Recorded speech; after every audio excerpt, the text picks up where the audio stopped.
بالله من الشيطان الرجيم بسم الله الرحمن الرحيم. All praises due to Almighty Allah, transcendented be He. My dear brothers and sisters in faith, we are so much delighted to meet you once again on the topic, the practical prayer. In our previous episodes, we talked about the importance of prayer, the conditions that are supposed to be met in order for the prayer of a Muslim to be accepted, among others. Today we are coming to tell you how we are supposed to observe the prayer. My dear brothers and sisters in Islam, the Prophet Muhammad sallallahu alayhi wasallam said in the hadith that "Sallu kama ra'aytumuni usalli," that pray as you see me pray. This particular prayer has a way it is supposed to be observed. The Prophet Muhammad sallallahu alaihi wasallam, Jibril observed and he watched and he observed as Jibril observed. And he said, after he observed to the Sahaba, he said, "Sallu kama ra'aytumuni usalli," that you should pray as you see me pray. That means when you pray other than how the Prophet prayed, the prayer will not be accepted from you. First of all, after you've performed your ablution, you have to face Qibla as we said. You conceal your aura.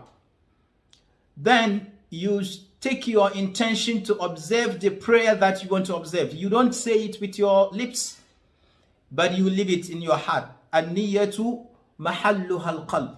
The place of the intention is the heart. Then you have to be in the standing position. Then you say Allahu Akbar. Then you raise your hands like this to the level of your shoulders or a little above, with your palms facing the Qibla direction.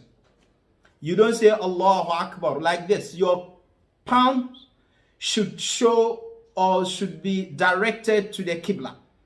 Allahu Akbar. While you say Allahu Akbar, the Prophet Muhammad said, "Tahrimuha takbir wa tahliluha taslim."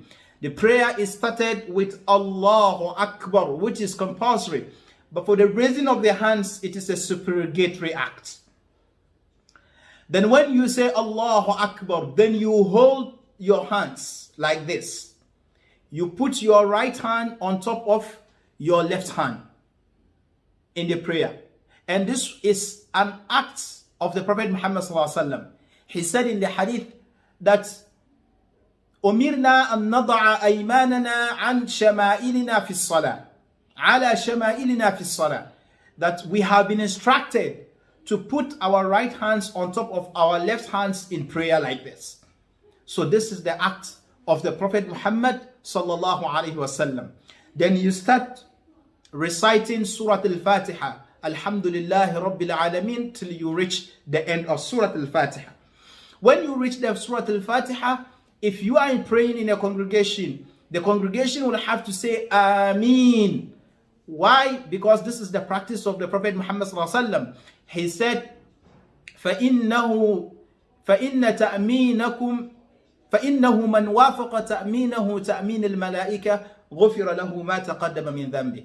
Anyone whose Ameen coincides with the Ameen of the angels around, he will have all his sins been forgiven. So this is the tradition of the Prophet Muhammad sallallahu alaihi wasallam, that when you are observing a prayer, you say Ameen after the Imam says غَيْرِ الْمَغْضُوبِ عَلَيْهِمْ وَلَا الضَّالِّينَ. You say Ameen.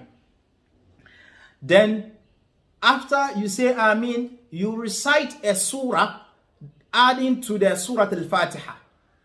If you are praying the first two rak'ats, you have to recite two. In the case of Zuhr, for example, the noon prayer, if you are observing 4 units of rak'ah, if it is the Zuhr, which is the noon prayer, the afternoon prayer, and also the ninthfold prayer, which is the Isha, which all are 4-4. The first two, you will have to recite Surah Al-Fatiha and a surah. Then the last two, you will have to recite only Surah Al-Fatiha. But in Fajr, you have to recite Surah Al-Fatiha and a surah, and that will end it. And when you come to Maghrib, which is the sunset prayer, there are 3 units. You have to pray reciting Surah Al-Fatiha in a surah, in a chapter, and also when you sit, then you have to add the one. You will have to recite only Surah Al-Fatiha, and you will not need to add up a surah. Then after you recite Surah Al-Fatiha in a surah, then you will have to go on a bowing position. When you are bowing, your back should be stretched in a such a way that we can put an egg on it and it will be in a good position without falling. Meaning you don't have to raise up yourself in the bowing position. You don't have to go down much in the bowing position, but you have to be in a position which will be fixed. Your back should be stretched. Then you will have to glorify Allah subhanahu wa ta'ala's name. Subhana Rabbiyal Azim wa bihamdi. Praising Allah subhanahu wa ta'ala. Then 3 times. Then you have to raise and say, Sami Allahu liman hamida. Allah listens to the one who praises him. Rabbana lakal hamd. Then you will have to go to the sujood. The sujood, you will have to go to the sujood having your forehead on the ground. Your nose will have to also touch the ground. Your palms will have to touch the ground. Your feet will have to touch the ground. And your knees will also have to touch the ground. Then you have to say, Subhana Rabbiyal A'la.